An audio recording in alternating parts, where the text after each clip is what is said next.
Okay, well, welcome to another rendition of our Shots at the Shop.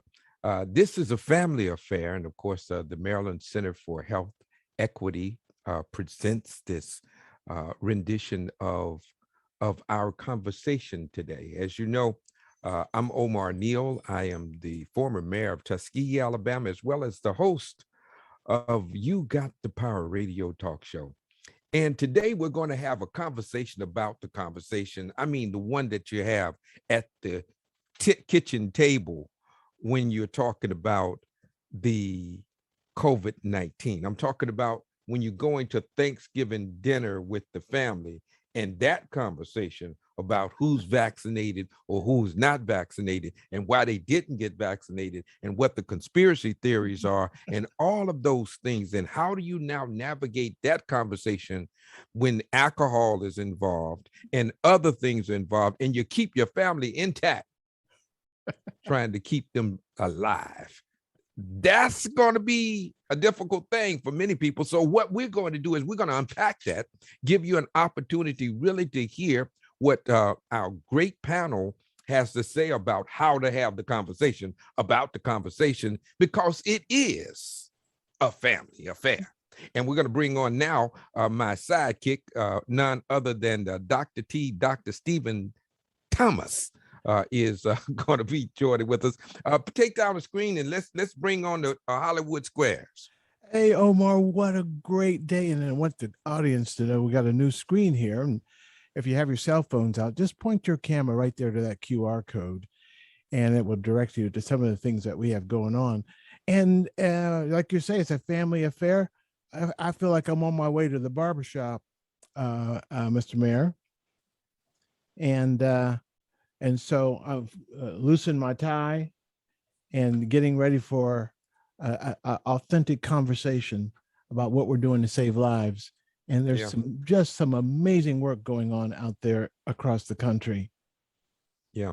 Well, one of the things that we do know is that when you think COVID has subsided, that's when it really hits you again. As you know, they are predicting that there is an upsurge, and with the Thanksgiving holidays coming up, and of course we have Christmas and New Year's, doesn't look good, particularly for the unvaccinated. And that's why we have to really double down and become very intentional about truly giving people the proper information.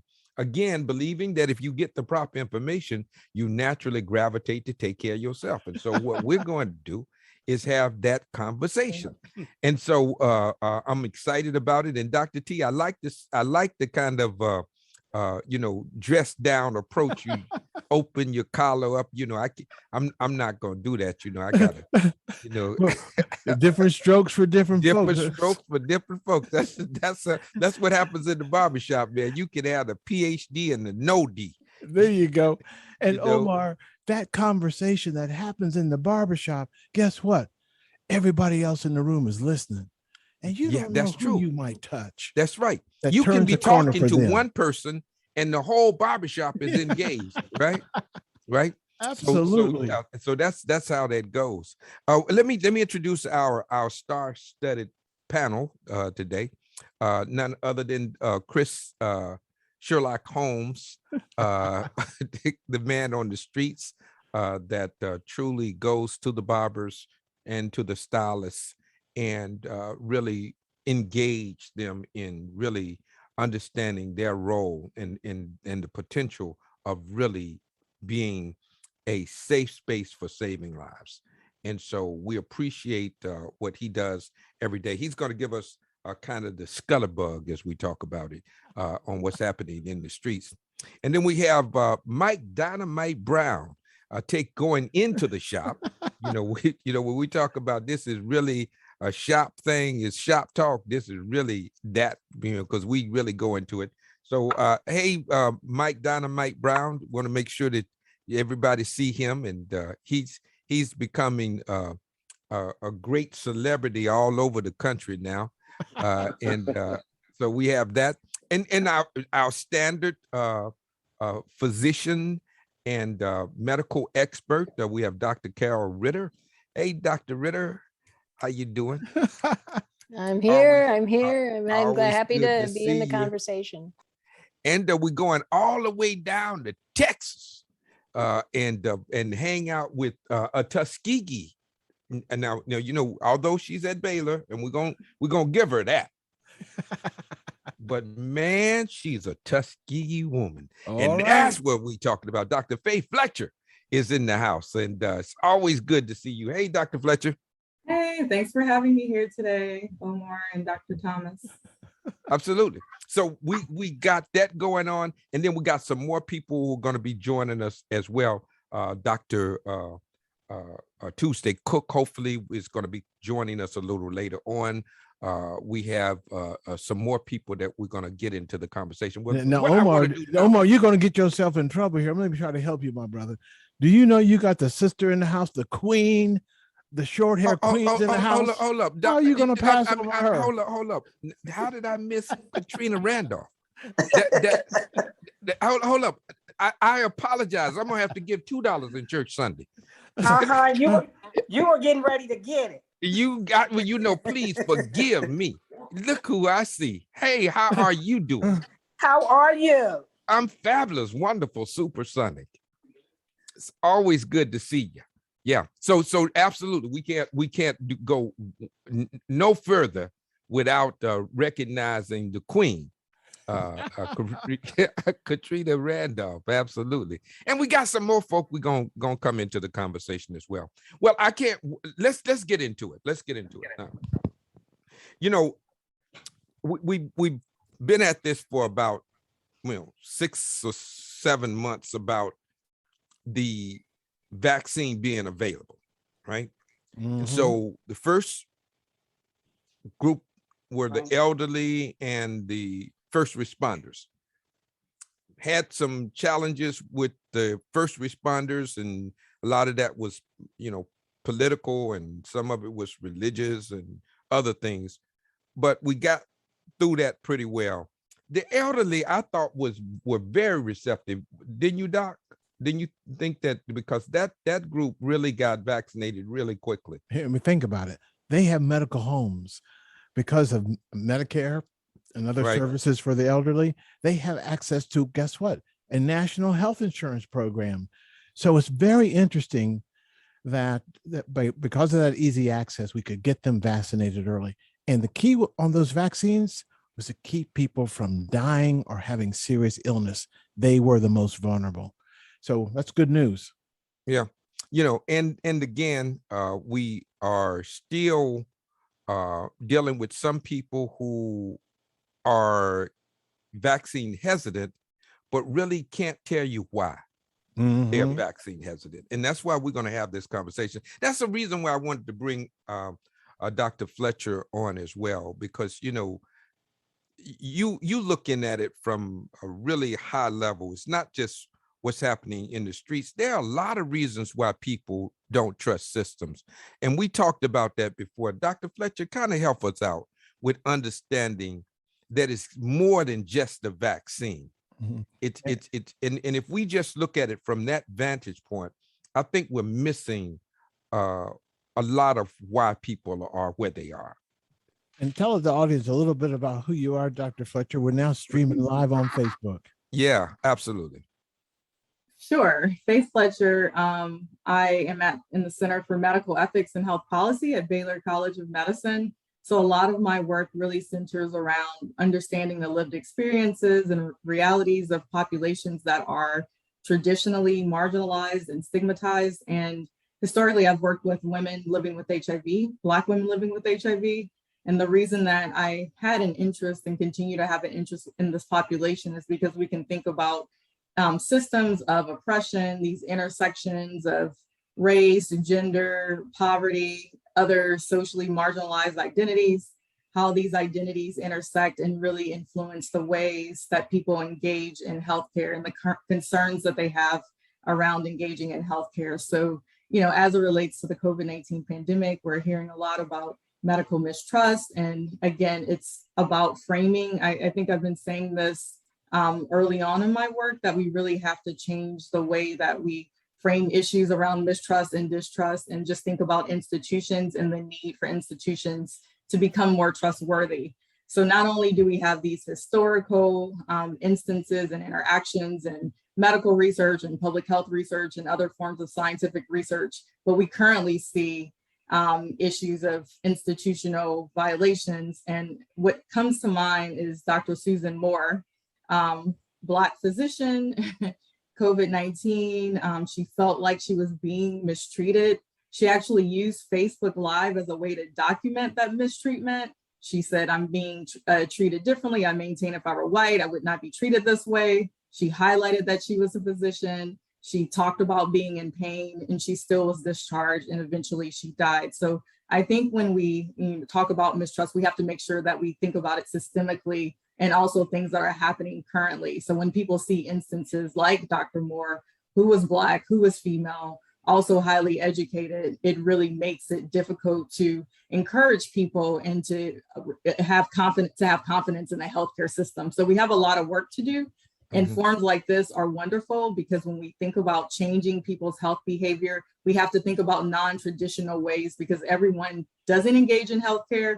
Everyone doesn't have an interest in engaging in healthcare. So this is wonderful. So happy to be a part of this conversation today. And thank you for everything that you're doing. You know, you are absolutely correct. And thank you, Dr. Fletcher. Well, you know, the interesting thing is that, you know, people talk about historic mistreatment, but there are people who feel some kind of way about what's happening contemporarily. And Dr. Fletcher really touched on that. The whole medical industry has really gotten a bad rap in particularly marginalized communities, based on, you know, obviously the insurance issue, you know, when people come into the hospital and the first thing they ask you is not necessarily what's wrong with you, but let me see your insurance card, right? And then to feel some kind of way when you don't have it, right? Shame. You know, shame or whatever it is that you feel, and then feel that people treat you differently because you do not have the ability to pay versus those who do. And that disparate treatment, I think, is cause for a lot of distrust as well. So the question has to be, and we talked about it before, if you're not treating me good now, and I know that, right? Because I've experienced that. That's my lived experience, which trumps all the academic stuff, right? And why you gonna treat me, why you want me to take something that's gonna be good for me, right? And that's where we got to get to this thing.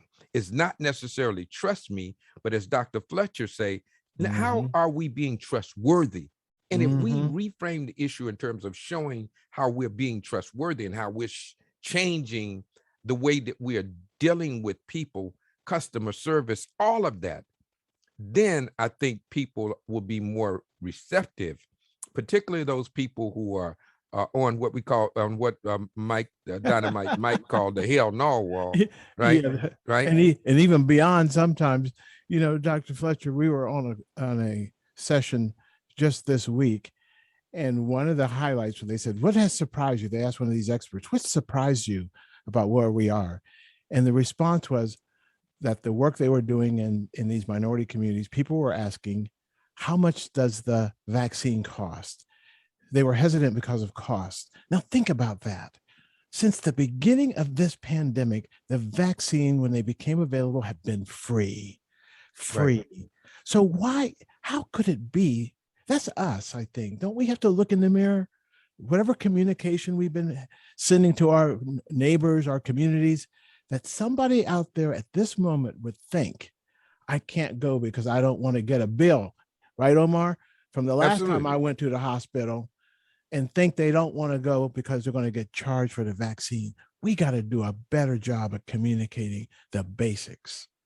You know, now I want to ask the question, because when I went and got my booster, so I got 3 shots. So give him some snaps. Everybody needs a little encouragement. I'm good. And don't be a closeted booster either. Tell people. Right. But they did ask me for my insurance card. Why was that? Well, okay, Dr. Help Ritter. me, Dr. Ritter. Go ahead. I can You know, tell you why. Dr. Ritter's like she in class. I'm in I know class. that one. I can answer that question. Okay.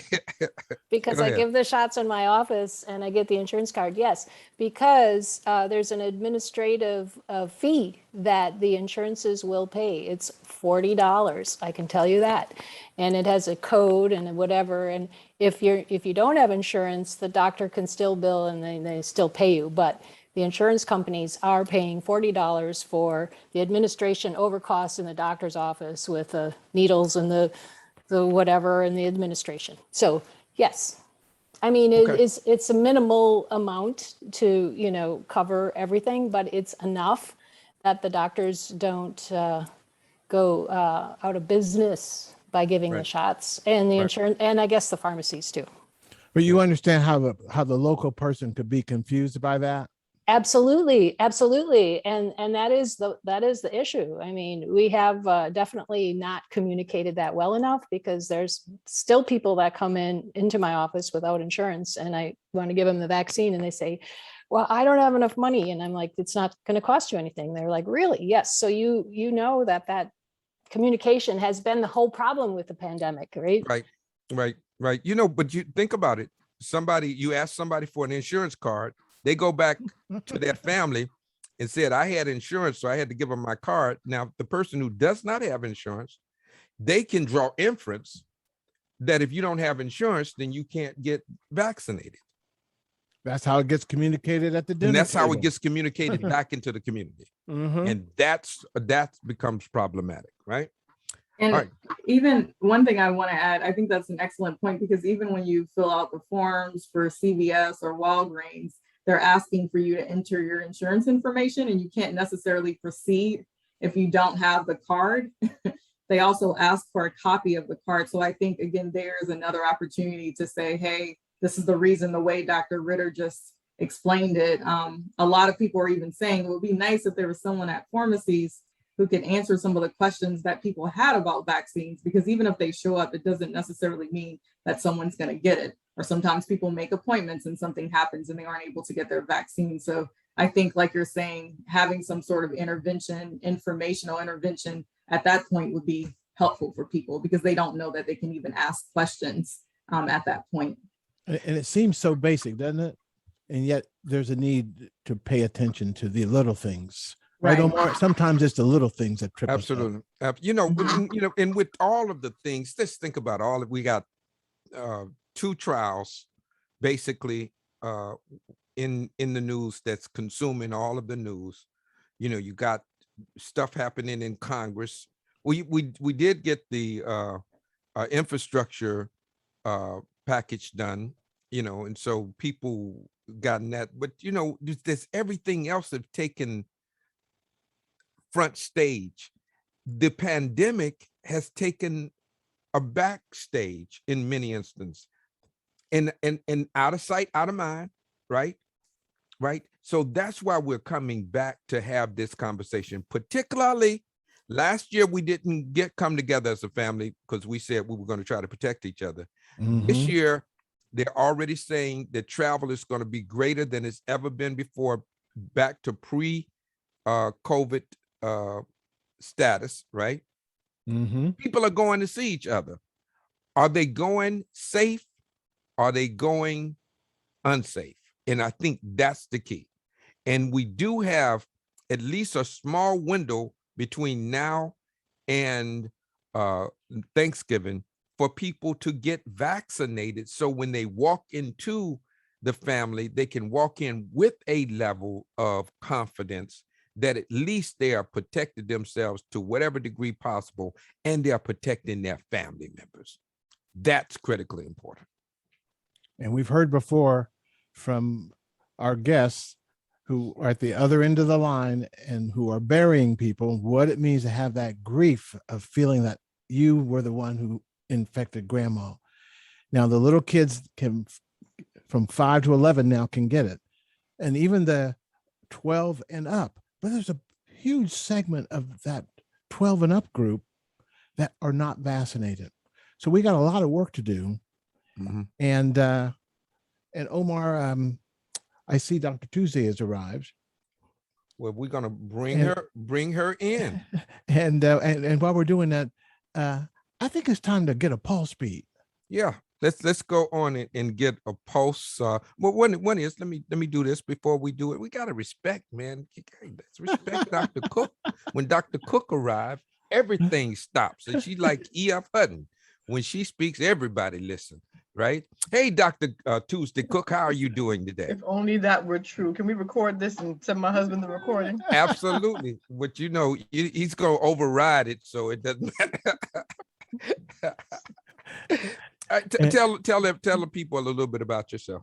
Oh, good evening, everyone. My name is Dr. Tuesday Cook. I am a fellowship trained minimally invasive and bariatric surgeon, which pretty much means I do a lot of big operations through very small holes, and I do weight loss surgery. So we know that obesity is one of the big comorbidities that COVID really pulled to the front line, that is a high risk for death from COVID. Luckily, with the onset of the vaccines and vaccinations, we've seen a significant decrease in the number of deaths by all patients, all comers, but definitely by patients who have high weight and high body mass index. And so I'd like to come and join and have fun with my family here and discuss all things COVID-19 vaccine and answer questions and make sure that we are spreading the word in our community that it is important to become vaccinated, just like all the other people who have high percentages of vaccinations, meaning other people, not us.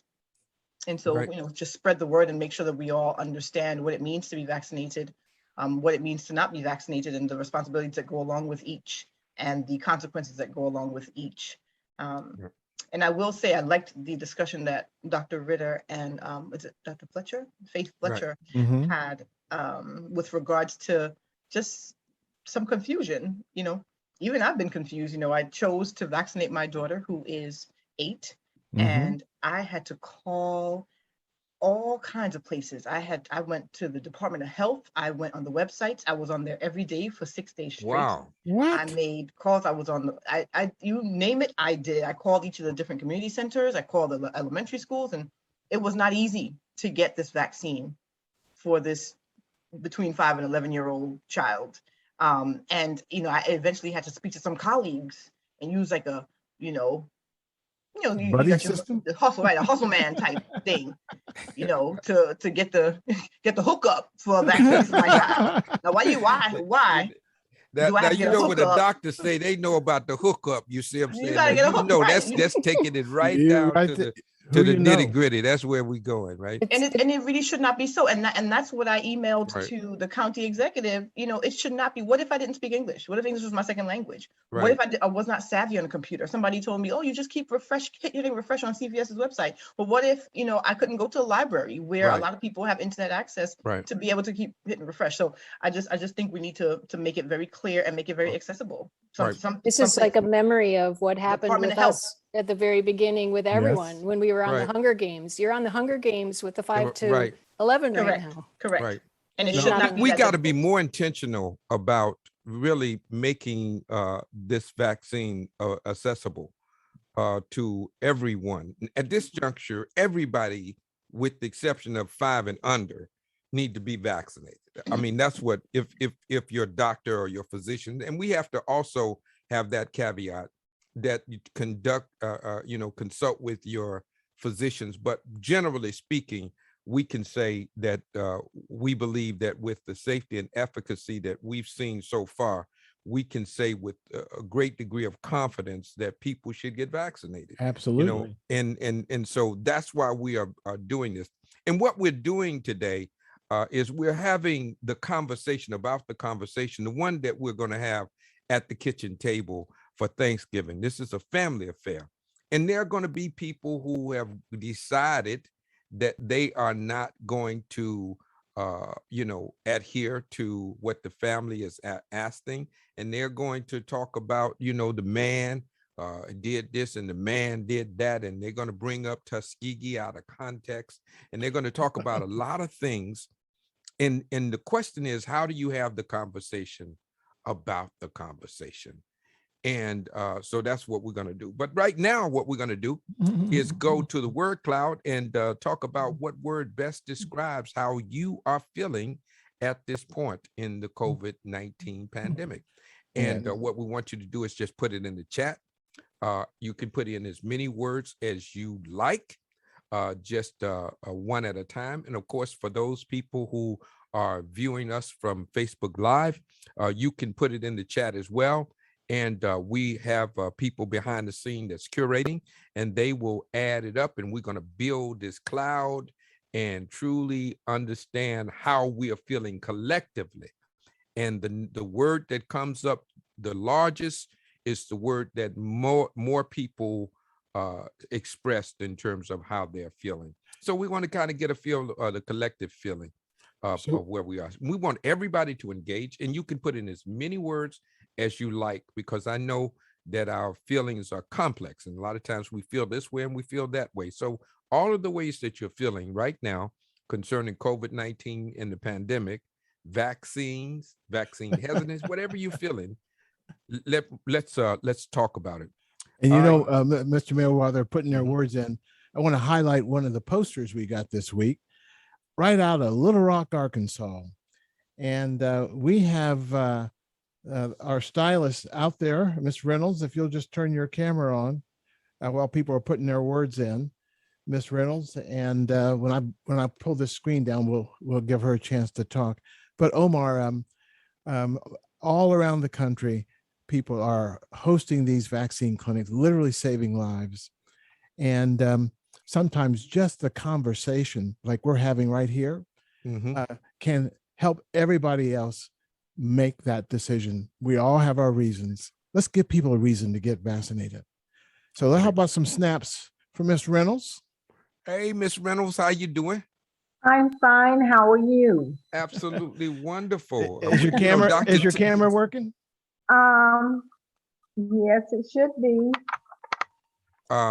Dr. T has been bragging on you, Miss Reynolds. Oh. So don't worry about it, Miss Reynolds. That's okay. We can hear you. We just want to honor you and thank you. Her health department called, her clinical partner called, and as a result, there's a lot of great enthusiasm for the event they're going to hold. Well, just lay it out. Miss Reynolds, tell us about where you are and who you are and what you got planned. I'm in Pine Bluff, Arkansas, about 40 minutes from Little Rock.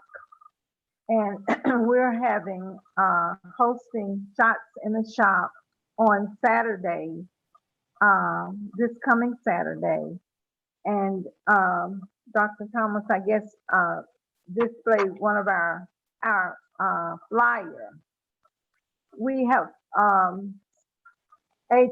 a beauty and barbershop in our location, and next door we own a barbershop. So we have a large group of people that come and go through there, including children. But we reached out to the community, to churches and schools to try to meet the masses. And we've had so many people to come and volunteer to help and assist us when they heard of what we were doing. Wow. I'm feeling excited and I'm feeling sad because I've run into so many people who said, I don't believe in taking the shot. And I have to tell them my story about the loss of my brother-in-law. And so when the opportunity came to host a Shots at the Shop, our mayor, who is Mayor Shirley Washington, contacted me, and I spoke with Mrs. Michelle Smith. And then Mrs. Michelle Smith introduced me to Mr. James Kane. And then we were back to Dr. Thomas. So my church became involved because everybody was excited. So I'm just really looking forward to Saturday when we present this activity, and hope we have a great turnout. Well, it is already a great turnout. And I also want you to know that every person that's vaccinated, that's a success. If we get one person vaccinated, that's a success. If you get people information that they can use to make an informed decision, that's a success. So I think we have to reframe what success is. So you have already been successful. That's the first thing I want you to know. Thank you. All right. And look at that chain. So and so talked to so. It's like the village. Right. Yeah. So and so talked to so and so who talked to so and so, and now I've got this whole thing going. Right. That's how it works. So we're Right. excited about it in Little Rock, Arkansas. Pine Bluff, Arkansas. Pine Bluff. Get it right, Omar. You know, get it right. I mean, I was in the right state, you know, but the wrong city, right? Pine Bluff. Now, how far is Pine Bluff from Little Rock? Pine Bluff is 40 minutes from Little Rock. All right. Well, I was in the Airy. Yes. And what great history comes out of Little Rock. We talk Yeah. about the civil rights movement. We need that same spirit to get through this COVID pandemic. Yeah. Yes. You know, you were saying something about hesitancy and people saying they were not getting the vaccine. Did they tell you why? They said they were afraid of the side effects. Afraid of the side effects. Did they Yeah. know what the side effects of getting COVID is? No, I don't Did they know. ever think about that? I don't. You know, over 750,000 people died from COVID, right? Yes. That's a pretty bad side effect. Right. Oh boy, so much pain out there and suffering. Wow. I think again we have to do a better job. If somebody, Dr. Fletcher, if they're walking around with, oh, I don't want to go because it's going to cost me, I think the side effects of the vaccine, little sore arm, headache, is worse than the COVID itself. We've got to look in the mirror and reframe. But in the And I'm settings, also hearing people talk about, you know, what the long-term effects are. Well, that's true. We've been taking vaccines forever. You know, we talked about it before. The only thing that saved the human race is the purification of water and vaccines, Yep. right? So, golly. I Hey, this Miss is not Reynolds. anything new. We can see you. Nice to see your smile. Thank you. So here So we we- have I can't see her. Why can't you see her? I can't see her. What's up with that? you got it. Okay, got all now those we big got it. screens. There we Okay, go. now we got it. Okay. So Hey, here Miss we- Reynolds, now we Nice got to you be now. here. all the Thank way you. from Pine Bluffs on the Pine Bluff, corner. Arkansas. Yeah. Yes. And we got other folk here who are out on the streets on the corner too. Yep. Yes. Hey, Doc, you know what I want to do? Because we talked about this, and this is something that we have not yet really delved into as much as we need to. There are a lot of people who are now being orphaned. A lot of our children are being orphaned because their parents have died from COVID-19.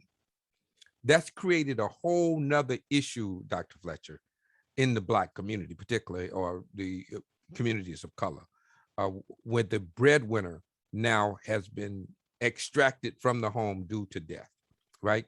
And so I want to bring Meg on to talk a little bit. Meg is part of our team to talk about Social Security and how Social Security can really fill that gap. Nothing can fill the gap of the loss of a parent.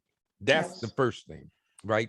But there are some ways that you can benefit from resources through Social Security that you may or may not be aware of. Meg's going to share a little bit of that with us. Hey, Meg. Hey, Mary Neal. So thank you for having me. I wanted to come on and talk to everybody because Dr. T's been talking to us a lot about the kids who are losing one parent, two parents. You know, some people are losing their children, and when you're older and your kids are taking care of you, you know, it creates this whole need, right? So what I need everybody to be aware of, because this is huge. So Social Security has benefits available monthly for kids who've lost parents, and for sometimes they have for people who've lost their spouse. So what you can do is you can go to the Social Security website and apply for funding. The way it works is you have to let Social Security know that your loved one's passed away. Okay, so when you're at the funeral home prepping for the funeral, they might ask you for the person's social security number. The reason that's important is because when they send the social security number to the Social Security Administration, they can help you apply for these benefits. So what this looks like is, so say you're a kid whose parent has passed away, you're under 18. You take somebody with you to the Social Security office, you bring your birth certificate, you bring all your documentation, and you can apply to get benefits monthly. This is not a small amount of money. This can be thousands of dollars a year. So really, like, there's a lump sum that you can get when you apply for Social Security. It's like $250, but the monthly payment is where, like, you really want to make sure that the family is aware of. You know, that's critically important information when you shared that with me. And I was wondering how many people who may not have applied that are eligible. Now, is it any expiration time? How far can you go back?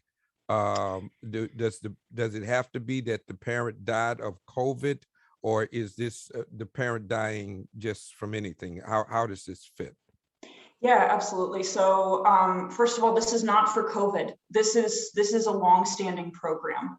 I learned about this 8 years ago, right? So this is standard. When a person pays into Social Security, there's all these ways that, like, a person becomes eligible. But essentially, if you have worked and you've paid into Social Security, your dependents can get that money. You have earned right into your dependents getting money. So that's is there age group, or is it a salary cap? Because, you know, if I make a certain amount of money, am I eligible still? Yeah, so you are still eligible. There's no, like, upper limit for, like, oh no, your family makes too much money. That's not related. So the second question, so the only other thing, the parent has to have passed away while the kid was under 18. Because it has to be a dependent minor. That's important. But the child can receive benefits for every month forward. So they can't go backwards. You need to apply as soon as possible. Which is so tough, right? Right when when a person dies, there's so much paperwork, right? That's right. But this is an important piece of paperwork. So Meg, that was extremely helpful. We were talking earlier about who do you know? Okay. Yeah. So-and-so knows somebody who knows somebody. And because that benefit has been there, this is the difference between that child slipping into poverty or having a chance for an opportunity. Dr. Fletcher, these are the social determinants of health that we also must focus on. And the systems, and the barbershop should be a place where you can get accurate information about these kinds of things. Right.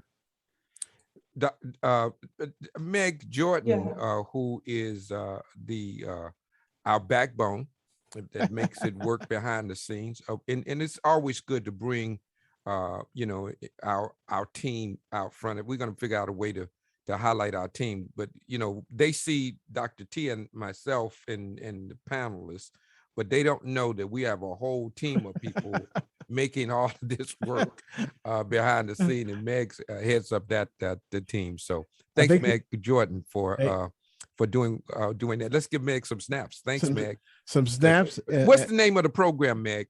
Tell us. Social Security Survivor Benefits. And just Social Security Survivor Benefits. Okay. So it's at ssa.gov. If you Google Social Security Survivor Benefits, you need to go in person to apply. So you can call. Yeah, you can call their phone number. Social Security has a helpline now. That did not exist before COVID. They have a line now, but you have to go apply in person. So drop a link in the chat, Meg, and we'll make sure that we also have additional information about that. Make sure that we put it in the Facebook chat as well, so that for the people who are listening on Facebook, they can also get this information. Meg Jordan, it was very nice. Thank you so very much. You did great. She's got her finger on the cloud since she's on the I screen. see. So since you got the cloud finger on the cloud, is the cloud ready, Meg? Absolutely. Let's rock and roll. Let's see the cloud. Privileged. Okay. Isn't that something? Privileged, grateful, thankful, cautious, resolved, helpful, hopeful, tired, tireless, irritated, apathetic, loved, pioneering, proud, optimistic, confused, inspired. Did I get it all, Doc? Well, you know, we still have the dominant sense of determination, hope, even though there's a little caution around the edges. We have consistently seen this kind of forward thinking, Dr. Fletcher. Every time, in spite of how bad things have gotten, I think it's because they're feeling themselves literally making a difference, even if it's just one person in the chair. I'm just so proud of everybody and what they've been able to accomplish in what has been a very difficult time. Look at grateful and privileged are right there together, right? And we are grateful, and we're going into Thanksgiving season, and it's a good time to do some introspection, to look at the fact that you are here. That makes you privileged. You're grateful because it didn't have to be this way. And so when you think about it from that vantage point, I can understand. But, you know, we have emotions of, you know, irritation and all of those things, particularly as it relates to, you know, trying to get our family members vaccinated when they are stubborn, if you will, or just hesitant for whatever reason. That's difficult because we know, as was shared earlier, that we have people who we know died from COVID, and we don't want any of our loved ones or anybody we know to die from COVID. That's what the frustration and the irritation, I think, comes when you're trying to get people vaccinated that are hesitant and you know that they are vulnerable. So that's a big thing. Mr. Mayor, and as you know, when we go back to the squares to have people speak to these words, but take a look at this apathetic. Let's acknowledge COVID fatigue is real. The numbers are staggering, and you can't even get your arms around them anymore. They're so high now. We would have, when they come down, where they come down to is so high that a year ago we would have been alarmed. So COVID fatigue is real. And how can we help families address that too, without just totally tuning out? Yeah, that's what some people do. They just tune out. Yeah. We know between 1,000 and 2,000 people are dying every day from COVID-related illness. And so, you know, if that's the case, if that is our comfort zone, then we need to rethink this. It doesn't have to be that many people to die from COVID when we have such a effective and safe vaccine available, more than one vaccine, 3 vaccines available to us, right? Now we got to do a better job at getting those vaccines out and also messaging and that kind of thing. We got to do a better job at that, but we do have the remedy for this. We can beat this virus if we all work together, and that's why we're going to have the family conversation. Let's take it down. Bring me back to the Hollywood Squares. And I want to kind of talk with Faith, Dr. Faith Fletcher. I'm going to bring you back in as we talk about the family. You know, I don't know about you, but you know, Tuskegee and Alabama State University always had the Turkey Day Classic, and so we would always come together, and people would come from all around the country, and we would have Thanksgiving dinner after the game. And it was tradition for us to come together. But we never had to deal with an issue like a pandemic before. So now people are coming together with that kind of conversation. There are people who are making it a requirement that people who come to Thanksgiving dinner are vaccinated and verified vaccinated, right? That's the first. You know, don't just bring the pie. Don't just bring the pie. You got to bring your card. You know what I mean? Trust but verify. I mean, because we know you can skirt the truth a little bit, So let's talk a little bit about how do we have this conversation? I mean, I know you are going to have some turkey and dressing and all of that, but you're going to be around uncles and aunts and people who may just not trust the system like you talked about. Yeah, that's an excellent question. So recently received the booster. So that's one thing, and having conversations with family members as well about getting the booster shot. But I think one of the aspects when we were talking about medical mistrust and distrust, one of the things that keeps coming up, and I would be interested in hearing from other people on the call as well. I just hear a lot of people say, I'm just waiting and seeing, like Black people are just kind of the wait and see folks of this pandemic, just because of, historical aspects, just because of, what we see from day to day in terms of bias and discrimination and structural racism. But I guess sometimes I'm wondering at how much more do you need to see? How much longer do we actually wait? And what are people waiting for at this point? And it still seems like there's lots and lots of misinformation. When I put privilege in the chat box, it's feeling privileged to have access to information, to biomedical scientists, to medical doctors, to other community members who, are on the ground doing the work, but people are still not getting the information that they need. So sometimes I'm like, how do we miss you? Right. Through what mechanism should you have been reached? And, how can we still get these people who are very late adapters not to be left behind in the pandemic? Those are just some questions that I reflect on, and also get a little frustrated about, because it's no reason that people should not have the information that they need to make informed decisions. Katrina, you have been a master at being very intentional about giving people information and not necessarily saying, do this, but here, read this. This is what I've done. This is the requirement in my shop now, but Yeah. we want you to be okay. So whatever you need to get you to that place of okay, right? We're going to try to provide that to you. Tell me help people to understand how to have this conversation at home, Katrina.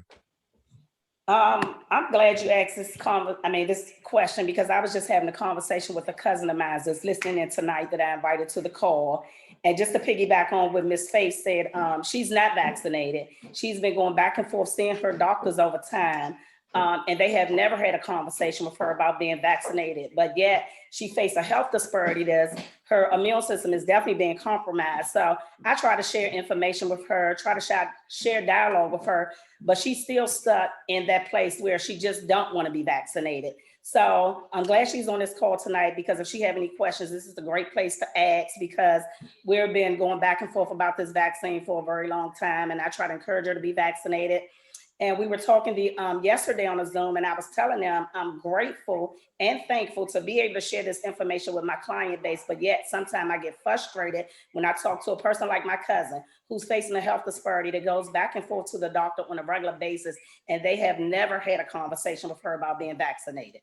So I'm glad she's on this call tonight. And if you can let her in. So if she have any questions tonight, I thought it would be a great chance to be on a call that we have Carol and Tuesday and Faith on this call. Maybe they can share information with her, because I was looking at the way she was feeling, and she put frustrated, irritated, and confused, because no one has ever had this conversation. Well, I would love to bring her up if she's available to come up. Does she want to be elevated to a panel?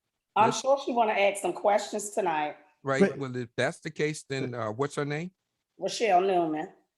Michelle Newman. Bring Michelle up. Now this is a high wire act. So but this is what we do. I mean, we're gonna do this. Michelle Newman, if you can elevate her, put your camera on and your microphone on, and we can spotlight you. So Omar, while she's coming up, listen in between the lines of what Katrina said. She has an underlying condition where she sees a medical professional on a routine basis, and they have not had the conversation with her. we got to look in the mirror too, right? Yeah. What's that about, Doc? Hey, we got two docs on the. Hey, Dr. Right. Cook and Dr. Ritter. Hey, let's talk. Yeah, I mean, this is really something. I mean, it's embarrassing actually to hear this, Katrina, but it happens in so many doctors' offices. But what I feel COVID has given us the opportunity to focus on a problem that is universal, that is shared. It's a shared experience. And so many times she's going into the doctor's office with a problem that she has, the doctor doesn't have. And we are fixed on problems in medicine, and that's how we code with IC. You got one problem. I'm going to talk about one problem at this one visit. Okay, then you have to come back and talk about another problem. But we all have the problem of COVID. So doctors who kind of connect with their patients are connecting now on a different level and seeing a different level. So, unfortunately, her doctors haven't, connected her, they're seeing her as a system with just, a piece, and not as a whole person. So I find that, we as physicians have to do better, but I do hope, and I think Dr. Cook and Dr. Fletcher probably recognize that maybe, some of our doctor colleagues are seeing COVID as a bridge to connect, because we all are experiencing the problem of COVID. Well, I just would think that would be a no-brainer, that would be something that all physicians who saw patients would at least have them to consider. Dr. Cook, I mean, hey, what's wrong? What's wrong with y'all? That's what they say. That's what they say in the hood. What's wrong with y'all? Right? Or what happened to I have to agree with Dr. Ritter. I feel sad and embarrassed that a physician did not discuss this with a patient. However, I'm not wholly surprised. I will say that bias is it's rampant. People don't talk to patients, and I'm going to use obesity because I'm a weight loss surgeon, so that's what I do all day, every day. People don't talk to patients about their weight. They have high blood pressure, high cholesterol, leg edema, sleep apnea, osteoarthritis, and they won't tell me anything about losing weight. Oh, your type 2 diabetes could go away if you, did such and such. Sometimes that myth of the angry Black woman permeates discussions that it doesn't need to permeate because it's not real. In fact, if it were real, we'd have a good reason to be angry. But sometimes they just don't want to have discussion because they're nervous about the reaction they might get, right? Or they feel like they may not have the tools to discuss it the way they need to. And so they just shy away from things that really do need to be discussed, like weight, like COVID-19 vaccination. Sometimes as a physician, we have to take the hard road and have the discussion that we really don't want to have. We don't want the patient to get mad at us, but discussions must be had for us to have health for everyone. So Tuesday, you think that the politicalization around these things, vaccinations, has permeated inside the doctor's office? Oh gosh, yeah, it's been there, but yes, it's very clearly. I mean, the disparities are clear. When we shared last week, we shared the numbers with the percentage of people of color who are vaccinated in every state versus the percentage of people who are not of color. And it's a vast difference. It's a vast difference. If they really wanted to get us, then, they wouldn't be getting vaccination. Well, let's talk a little bit about how you talk to people who are unvaccinated, and not shame and blame. And this is something that Dr. T talked about, because, and Dr. Fletcher, I want you to help us with this, because if you push people away with this notion of, my way or no way, right? Then a lot of times people, through their kind of resistance, resistance thinking, that when you try to make me do something, that's when I'm not going to do it, even if it's good for me, right? So how do we have this conversation with people who we are trying to protect, but at the same time we don't want to alienate, and how we balance that?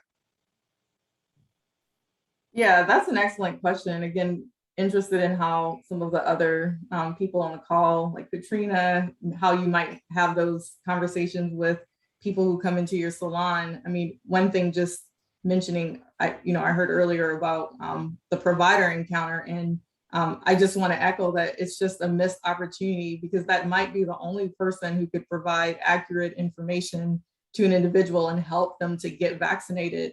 And just, again, very unfortunate, and we have to do better. And the encounters are short, and I think it takes a while to have these conversations with people. Why aren't you vaccinated? This is probably a 5 to 7 to 8 minute conversation if you're really trying to seek understanding. So that's just one aspect of that particular encounter. But yes, people come into this at this point in the pandemic. Some of us have been vaccinated for a pretty long time. So they are already feeling like I'm judged. They hear people say, oh, if people are unvaccinated, they should, sign their rights away to get treatment. If they're in ICU, they shouldn't receive treatment. Or, I hope they get COVID. I've even heard, I hope they get COVID and die. Like, just, all this negativity around it. So I think we just have to keep that framework and just exercise more patience and grace. And sometimes you might not be the right person to have the conversation. So I've also learned, like, there are times where you just have to be silent. Like, if you don't think you can reach a person, don't do additional damage and harm. Right.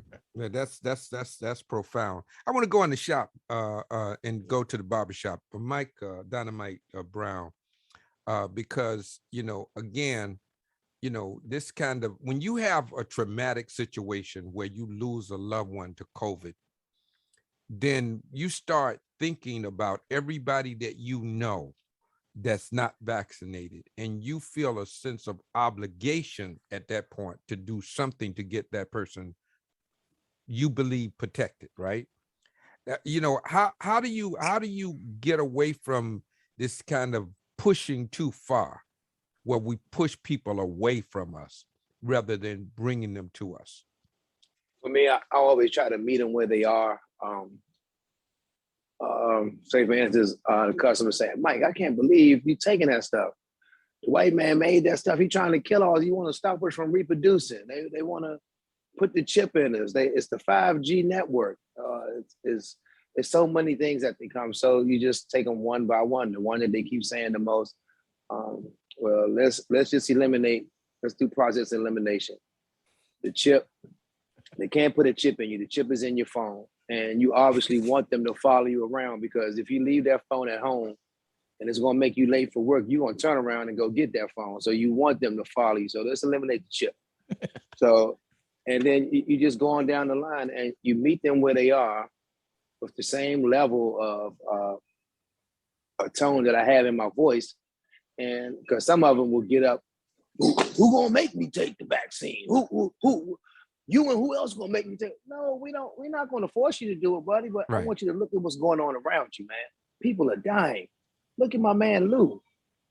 This is like a family barbershop. We all know each other in here. So when we just had a friend that we just buried last week, was on the hell no wall. I mean, really on the hell no wall. Talking about Brigadier General on the hell no wall, and he contracted COVID on a Monday. Thursday, he couldn't breathe. They took him to the hospital. When he got to the hospital, they gave him some oxygen. He got an airbag so he could talk a little bit. He refused the ventilator. He died Saturday. And it was sad. It pissed me off. I wanted to punch him. I'm mad because he's gone. I'm sad. His family has 9 kids he left behind. But what we're going to do is we're going to use my man's Lou's story. He's going to save lives from the grave because it's gotten that close to my doorstep where I can like call the guy by his first name, know his kids, and say, this is real, man. Look, I'm vaccinated for over 7 months. My extremities are working. I'm still fading your hair. You're still waiting, but you looking in the paper and talking about somebody had a slip through the crack with the vaccine, but you're not looking at me who's been vaccinated and been telling you to get vaccinated. You won't look at me, but you want to look at somebody who had 4 or 5 underlying conditions and unfortunately didn't make it, and let that be the PowerPoint of your decision making. And we got to continue to just preach the truth to them, and hopefully it will sink in. I've come to the point that we're not going to be able to save everybody. So some people are just going to go down in flames, and just got to shake your head and keep moving and try to connect with the people that will listen. Let me talk a little bit about mandates, because there's a kind of mixed opinion as to whether or not mandates are necessary or that they are effective. Now, obviously, there are people are saying that had it not been for mandates, particularly when people, as a condition of employment, that more people got vaccinated because of that. There are other people say, when you try to mandate something, which means you're making people do something, a lot of people are pushed further away, right? But when we're talking about a pandemic, meaning that something that impacts the entire population, don't we have the right to mandate that for people, with the exception of people who may be adversely impacted or for some religious purposes or whatever the criteria that exempt them?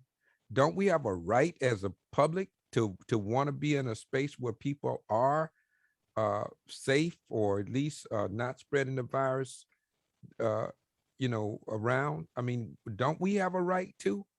I want to ask that question. Dr. Cook, help me out with that. And I know you are a physician and all of that, but you keeping it real. So let's talk about that. She can talk public health. She can talk public health too. That's public health. So, I agree with you. I think, we all have rights. And this is where it becomes very difficult to talk to patients that have made up their minds about what their right is versus your right. Something Dr. Fletcher said a few minutes ago, and I gotta allude to it again, because sometimes you have to just step back and realize when you are not the person to talk to a patient or a person, because they're not all our patients, right? Some people are just regular people. You sit in a group by a bonfire talking, and realize that this is not the time or the place to invest your knowledge, education, and spirit of wanting to educate. We all have rights. We already know that all rights aren't equal. We already know that, right? Mm-hmm. Some rights apparently need to be earned, but apparently the right to not be vaccinated is not one that needs to be earned. Mm-hmm. I think for the greater health of the public, it behooves everyone to be vaccinated. I think it's very clear, right? In 2020, when every time I went to the hospital, surgeons were doing all kinds of things, wheeling people, putting in IVs. I mean, I was doing operations. I was taking care of patients so that they could, take care of the patients in the ICU and then the overflow in the ER and on the floors and in the hallways and, in the morgue. I mean, patients were they had our ORs closed, and they had people in the OR, like the OR was an ICU. There were people everywhere that were sick and dying. Every time you go to the hospital, the people you saw the day before were dead. And there's a new set of people in there. And so I think that people don't always get it. It's easy to forget. I'll tell you how easy it is to forget. When I was pregnant, I had hyperemesis gravidarum. That just means I vomited all the time, all day, every day, vomit, blood, right? Then you have the baby, and it's all great. And you're like, it might be nice to have another baby, right? Because you forgot how horrible it was. That pregnancy was horrible. And I think that, we're tired of COVID. We're just like, okay, it's just something we have to live with, right? It's something that we're going to have to live with. It's true. We're going to have to kind of move around and figure out what we can do, what we can't do, what we're going to go back to, what we're going to change forever. But nothing equals the numbers decreasing after vaccinations happened. Nothing equals that, right? Masking, yes, great. But vaccination is what we see has stopped deaths. And for the physicians who were taking care of patients who saw a lot of people dying, that PTSD is real. Yes, right.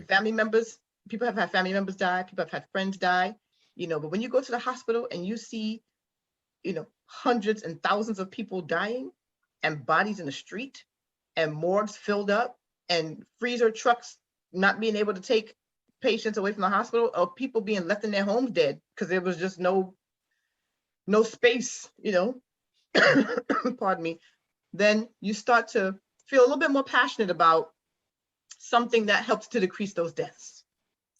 So yes, I agree with you with the right, but as a public health, I mean, and we did it for everything. We did it for polio, right? We did it for chickenpox, measles, which is very, it's a communicative disease. So it just makes sense to make sure that those who can be vaccinated, because everybody can't be, and that's why we always say, make sure you see your doc, right? You may have a certain subset of diseases that, prevent you or make you have to be delayed or make you have to have some pre-medication. But you have the discussion with your doctor. Don't just say, well, I'm not going to do it, because that's not the majority of people.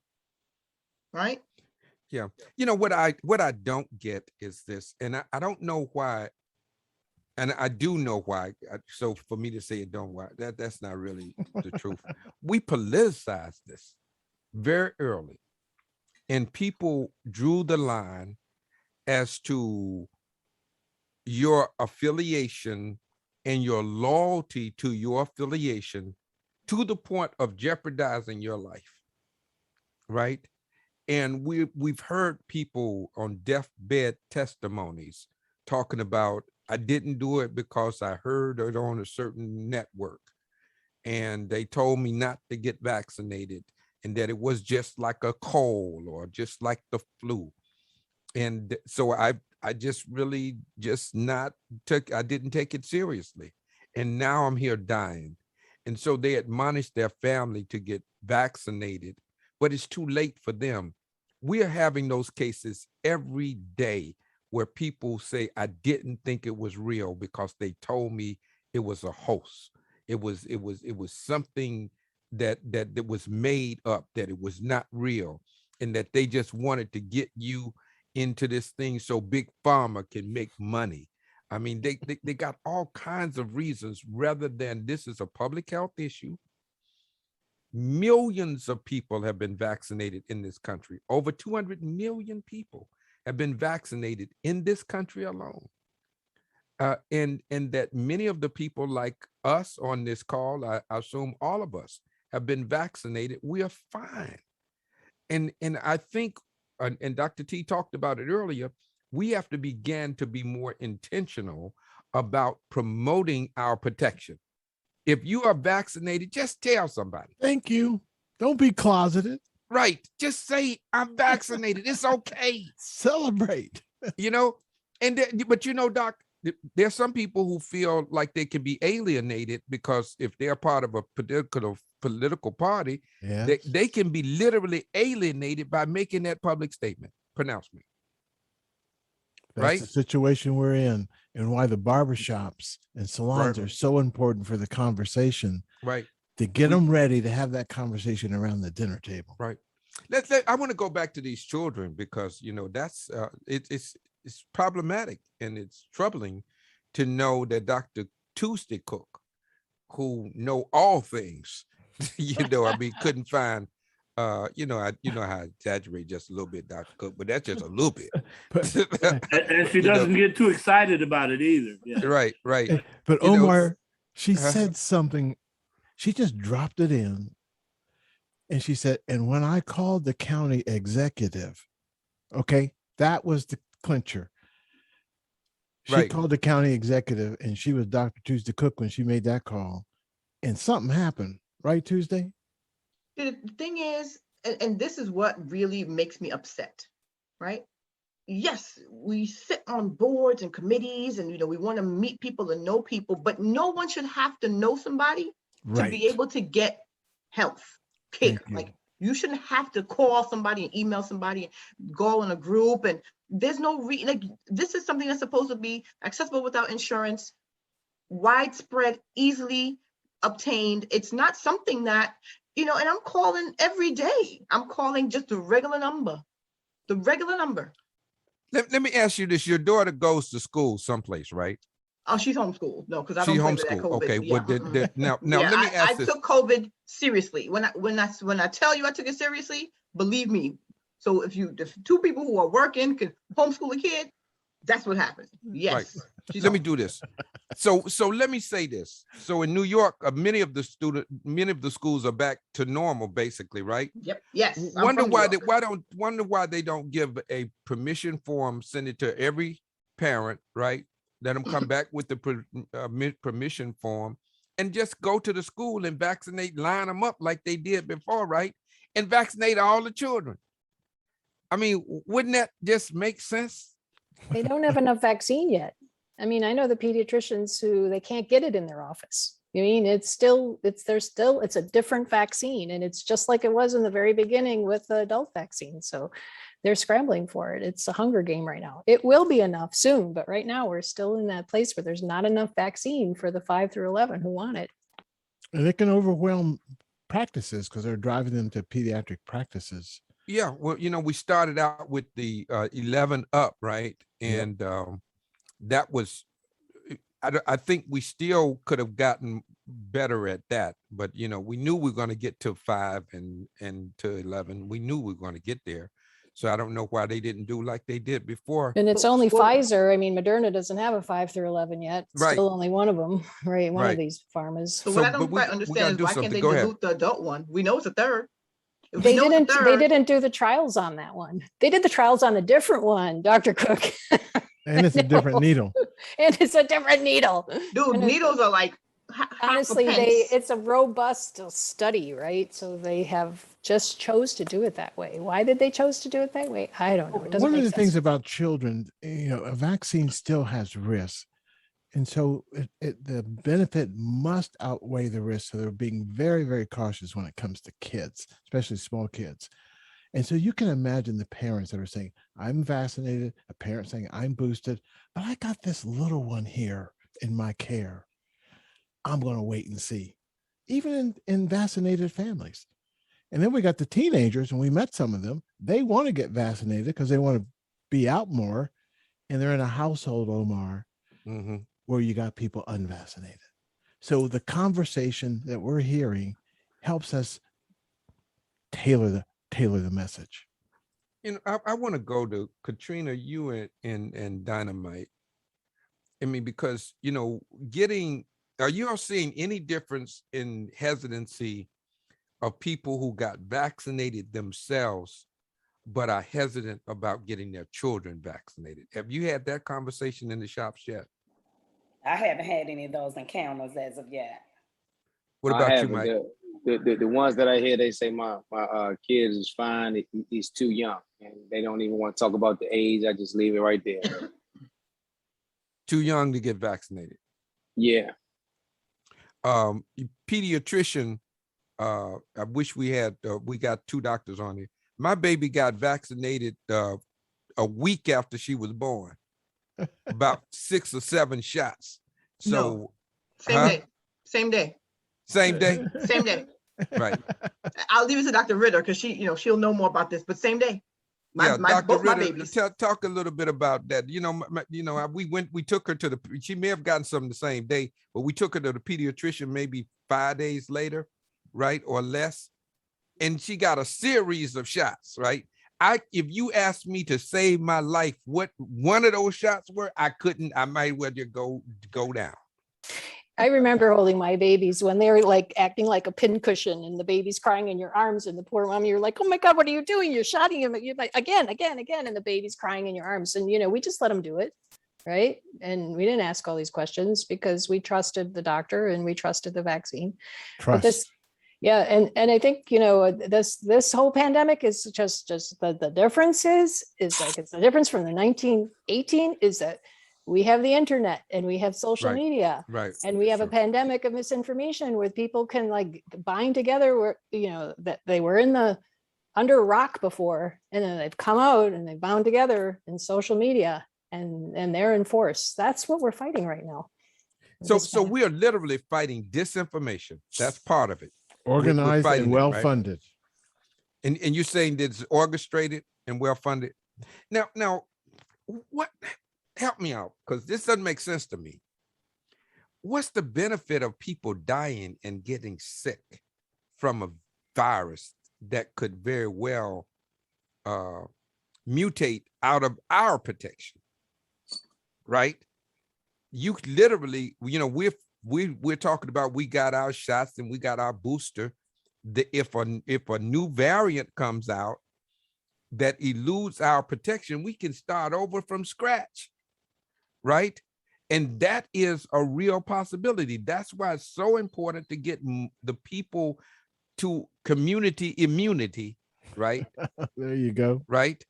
It's so very important to do that. And when we stop talking about the need to get people vaccinated so that the virus won't have anywhere to go, why haven't we continued that conversation? This virus is a little bit different because it's a messenger RNA virus, and it mutates more rapidly. And even doctors think, like, why do we have to vaccinate everyone? Don't we just need 75% before we get the herd community immunity? And like, no, 75% is not going to be enough with the messenger RNA because it changes so much. I mean, 85% is not going to be, maybe 95% is not going to be enough because it's a different virus that we've really ever had before because of the messenger RNA. And it is, we're all kind of like citizen virologists now, right? We've learned so much, but we don't really know everything. But this is what we're going to face at the Thanksgiving table. Everyone has a year of citizen virology under their belt, and they're all going to come with their loaded, locked information about what they've learned and taught themselves over the last year. So, like my suggestion is to load and lock yourself with love and non-judgment, because there's going to be a lot of citizen scientists and virologists at the Thanksgiving table. What's interesting is that we were talking about, managing the message, right? And I think oftentimes when we come up with these dates, and I think this, as we look back over it, when they talked about, we'll be out of it by the 4th of July, right? When we come Freedom up with Day. these arbitrary dates, right? And then things don't happen like we say, then you lose trust in people, right? Dr. T, you talked about this could very well be endemic, right? Talk a little bit about moving from the pandemic to being endemic, meaning it's something that we live with. And we're getting there, not there yet. The pandemic has by definition is worldwide. So this is still worldwide. And if we don't get, it's the percentage of people on the continent of Africa who've been vaccinated are in single digits. So that's a huge continent where this virus can spin off another variant. So you're absolutely right. We have to be, I think, humble about these predictions because we've been wrong in the past. And you've said it best, Omar. If you spike the ball on the 30-yard line, think you got a touchdown, that's a fumble. We did that. We're about potentially to do it again if we're not careful. Yeah. So endemic means, for example, we do not shut the country down because of a bad flu season. We don't stop people from flying. We don't demand that you show you got your flu shot. So we live with the flu. And every year there's a new formulation and we encourage people to get the flu shot, right? They say this season could be really bad because of the fact that we didn't have a bad one in the past. So endemic, we're going to live with it. So at what point are the illnesses and the death rates from COVID similar to the flu? And would we at that point say, okay, we just live with this? The jury is out for all the reasons that Dr. Ritter just described. We do not fully understand how this virus works. So we have to be humble along the way. And that means encouraging people to get their flu shot, right, docs? Get your COVID shot, get your flu shot. Dorothy, if you have clients who are 65 years and over, they need what they call it, the quadrivalent flu shot for the elderly, right? We need to do that now because we're now coming indoors. We're going to be sharing air. When you think COVID, think sharing air, singing, laughing, hugging. Everybody's going to want to hug. And I think this is a real dangerous period we're in. And you got mask mandates and other things being rolled back around the country. Be careful. I want to talk a little bit about Thanksgiving dinner. Is it appropriate or inappropriate to say everybody needs to be vaccinated to come to dinner? Is that Is that being, insensitive? There's a good piece in the Washington Post today by Lena Wynn. 1, 2, 3, 4, 5, 6, allowing people to make a judgment call. You're going to have to do your own COVID calculus. Do you have somebody in your household who's immunocompromised? Do you have somebody in your household who's ineligible to get vaccinated? They may be too young. Everybody wants to meet the new baby. The young ones can't get vaccinated yet. So all this calculus is going on. One of the things that, was just brought up, what about testing before Thanksgiving as well? Why don't we put out more home tests? Well, you would think that if we have a test, right, that you can do at home, you test, and when you come to the door, you show your test card, In Europe, you can go in and get a test for €1. I'm finding people here when we're out in the barbershops asking for, where can I get a test? And they're facing a charge. So this is something we've done as a society. We've got to speak up, pick up that phone like Dr. Tuesday did, and make some noise. And in the barbershops, have the conversations about access to rapid testing. It's supposedly coming, but we're not usually the last. In Europe, they're already there. And we got a patchwork all over our country. That this is something that we can do. These things are doable, right? Mm-hmm. We just have to have the will to do it. And but we're concerned. Just saying, this is what they're doing in DC, and you can literally get your COVID test at the public library with a message on the back. It's that kind of a patchwork, Dr. Fletcher, around the country. Wow, you're not going to get out of it that way. You can in Washington, D.C., at the public library, you just take your test, drop it in the public library, okay? And it helps people know when to stay home. We gotta be thinking out of the box. Yep. That's critically important. Do you know we're about time to wrap up, man? It's just unbelievable. What we have to do is this. One, it's a couple of things we got to do. One is we got to stay focused. I know people get weary and well doing. That's critical. That's critically important. We know that. We don't want to talk about it every day either, but people are dying. We talk about, every time Mike talks about his friend, it just tears my heart apart, because I know how they feel about that brother and how much they loved him, right? Well, there are thousands of people daily, right, are losing loved ones to COVID. Even today, you have, I think it was 1,200, and it was going up now, going back up, over 70,000 people daily contracting COVID, right? And we know that death is a lagging indicator of the amount of COVID that's circulating. And Dr. T is correct that we are now moving inside. So we're going to be sharing air. And it's not whether or not somebody is immune compromised, Dr. T. It's everybody needs to be protected. Everybody, absolutely. Right? You see what I'm saying? Even because we do know that there are people who are vaccinated that can contract COVID as well, right? We've not talked about the long hauler effect. Even if you are able to beat COVID from death, you can be impacted permanently from the effects of COVID on you, right? And that's something that we hadn't talked about. Dr. Cook talked about erectile dysfunction that can be a part of getting COVID. That needs to be a commercial, Doctor. Look, Andre. If you had the commercial, then they put the commercial. Then they say, "Now go. This is the line you can get in to get your shot. The line will be around the corner, right?" People need to see the suffering, unfortunately, to know it's real. I think we've sanitized it too much. Let me do this. We got 5 minutes to go. So when I'm going to go around the corner and could do some ending up of this. Did I say hello to Andre, man? I don't want to be disrespectful to Andre.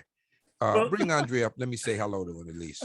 It's not that you didn't say hello. I was stuck on Facebook for a minute because I forgot to sign in on Zoom. Oh, okay. All right. Well, At least, hey, at least Andre, we how know it's you working. doing? Yeah, but I remember I'm a little bit older than several of you guys, but Dr. Cook has a personality very similar to mine when we were having the kids, where it's not like they had a choice. I remember going in to the delivery room and coming out, going to the other room and holding, well, I had 1 8-pound, my wife had 8 pounds, 6 pounds, but I remember them standing there sticking them in the arm. Yeah, it seemed like it went on forever. And then the first couple of sticks, but after the first couple of sticks, the kids started hollering. And my wife started crying. She said, "Oh, don't hurt him this early. Don't hurt him." I said, "Yeah, hurt him now. Don't forget about it. They're not gonna remember it anyway." Right. But I noticed this. She it's not like she gets excited, but she's determined. I kind of like her personality. So I guess it's because it's a lot of mine. Everybody loved Dr. Cook, man. Get in line. So he would follow Dr. Cook's Just go and orders. get in line. You might well get in line. Right? He'd follow her All right, orders. hey, man, we gotta go. We gotta go. That ain't nothing but respect, brother. Wanted to bring you on and let everybody know you in Atlanta, Georgia. Georgia. When you come into Atlanta, come into the domestic airline. We have a shop right in the atrium. And so he's big time. He's got a shop in the most used airport in the world, right? Yeah. Right. So that's what that's about. Yeah. Hey, let me do round table. Chris Sherlock, we got to make it short today, but go ahead, do your thing. Yeah. Just want to thank everybody for having us together. Another brainstorm, collaborative group, another positive initiative, and let's keep the good work up. All right. Dr. Carol Ritter. A year ago, I was so depressed, anticipating a huge spike with the holidays. I can't believe that a year later, I'm sitting here and feeling hopeful and loved that we have made so much progress, even though we have a lot more to make. Wonderful. Dynamite Mike. Another great day to be with you guys and to share and listen to you guys and keep me encouraged, give me some refueling to charge again for another week coming forward. Just keep doing what we're doing and try to prevent more lose from happening. Dorothy Reynolds. Closing comment, just the last thing you want to say to the people. And unmute yourself, Dorothy. Unmute yourself. There you go. There you go. All right. I'm just excited. As I said, I had 2 doctors to volunteer to help us, and one of the nurses in our shop is also a barber, and she's going to assist, and we've already planned our second shot for December 11th for the follow-up, the 28-day follow-up. Wonderful. So, go ahead, finish that up. James Kane, who is with the State Department of Health, has been with me every day by telephone, text, or some way, keeping things going. He's been my backbone and help, and I just give him a big shout out for his well, you certainly did. You gave him a big shout out. So tell him he owe you, right? The check's in the mail. All right, Katrina Randolph. I'm just thankful to be a part of this panel tonight with all this great wisdom on this Zoom tonight and all these great medical professionals. It just continues to gives me hope every time I get on this Zoom. So I'm thankful. I don't normally call for Meg, but Meg, say something. You gave us the Social Security update. I got to let you just say something. You're part of the panel today. Thank you. Actually, we need to remind everybody that we're gonna miss you all next week. which I'm sad about because, you know, with Thanksgiving, you want to be with your family. Right. And, you know, I want to be with all of you, but we're Right. going to get you next time. Absolutely. And thanks for getting me on, Meg. Sorry. Good. Anytime. Absolutely. All right. So let's go to while we have did we get you Dr. Cook yet? No. Let's go Dr. Cook. Oh, I'll just say that I'm grateful that there's a vaccine for the age group of my oldest child, because that was something that really bugged me quite a bit. So I am grateful for the science that was done to bring that to fruition, so that I can let her out of this home. I'm still not letting anybody in. You know, it's been 2 years. I'm not interested, but I can at least let her out into the world so that people can enjoy her like I do. Absolutely. Wonderful. Thank you so much. Dr. Faith Fletcher. You know, you're part of us now. I want you to know that. So I just you're welcome to the family. You're part of the family. Go ahead. Thank you so much. I love being here. And I feel like this is the way we should approach health issues, and we have to work together collectively from an interdisciplinary perspective. And I guess for those people who are still concerned or fearful or hesitant in terms of getting vaccinated or getting their children vaccinated, if they're eligible, just take a look at social media, see all the physicians, all the scientists, all the PhDs getting their children vaccinated, people who are doing the most research, who, you know, would not put their children in harm's way, people who have information, knowledge, resources, access to the, you know, highest level of knowledge. So I think that's just a testament to the fact that we have to trust that this vaccine is going to be safe for us. So everyone just be safe.